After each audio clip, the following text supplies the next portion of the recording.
Giripuram red circle వద్ద bishop Azariah బాలికల పాఠశాల నందు 10వ తరగతి విద్యార్థులకు నిర్వహిస్తున్న ప్రత్యేక స్టడీ క్లాసులను ప్రభుత్వ విప్ సెంట్రల్ నియోజకవర్గ బోండా ఎమ్మెల్యే ఉమేశ్వరరావు సమక్షంలో అక్కడ చదువుతున్న 120 మంది బాలికలకు స్వయంగా టిఫిన్స్ విద్యార్థులతో ఆత్మీయంగా మాట్లాడి పరీక్షల పట్ల ఆత్మవిశ్వాసం కలిగేలా ప్రోత్సహించారు.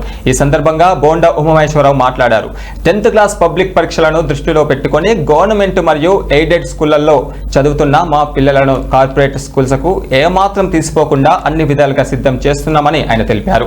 ఈ సందర్భంగా పరీక్షల నేపథ్యంలో సాయంత్రం వరకు ఎక్స్ట్రా క్లాసులు జరుగుతున్నందున విద్యార్థులు అలసట చెందకుండా ఉండేందుకు టిఫిన్స్ ఏర్పాటు చేస్తున్నామని, పిల్లలను మా సొంత బిడ్డల్లా భావించి అన్ని సౌకర్యాలు కల్పించడం జరుగుతుందని, మార్చిలో జరగబోయే 10వ తరగతి పరీక్షల్లో మా పాఠశాల విజయవాడలో మొదటి స్థానం సాధించాలని బోండా ఉమేశ్వరరావు ఆకాంక్షించారు.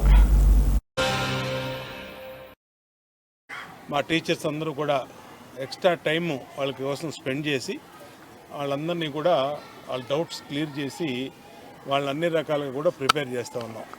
ఇవాళ బిషప్ ఆచార్య స్కూల్ అంటే ఇది ఓన్లీ గర్ల్స్ స్కూల్.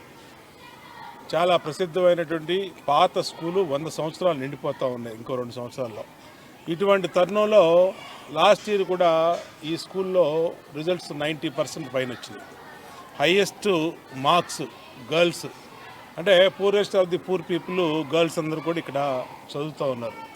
వాళ్ళకి అన్ని రకాలుగా గవర్నమెంట్ నుంచి 100 కోట్లు ఖర్చు పెట్టి వాళ్ళకి స్కూల్ యూనిఫామ్ ఇస్తున్నాం.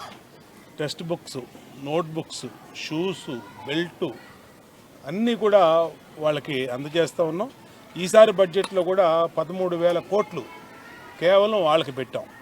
అట్లాగే తల్లికి వందనం పేరు మీద వాళ్ళందరికీ చదువుకున్న పిల్లలు ఉన్న తల్లులకి ఒకళ్ళుంటే ఒకళ్ళకి, ఇద్దరుంటే ఇద్దరికి, ముగ్గురుంటే ముగ్గురు పిల్లలకు కూడా డబ్బులు తల్లి ఖాతాలు వేస్తూ ఉన్నాం. అది కాకుండా మొన్న ఫంక్షన్ ఇక్కడ జరిగినప్పుడు ఈ బిషప్ ఆచార్య స్కూల్లో కార్యక్రమం జరిగినప్పుడు ఇక్కడ లోకల్ మన టీచర్స్ కానీ, అడ్మినిస్ట్రేటర్స్ మన జయశ్రీ గారు కానీ ఇక్కడ ప్రత్యేక అనుబంధం ఉంది మాకు ఈ స్కూల్తో. ఇక్కడ స్థానిక కార్పొరేటర్ బాలా కానీ, నేను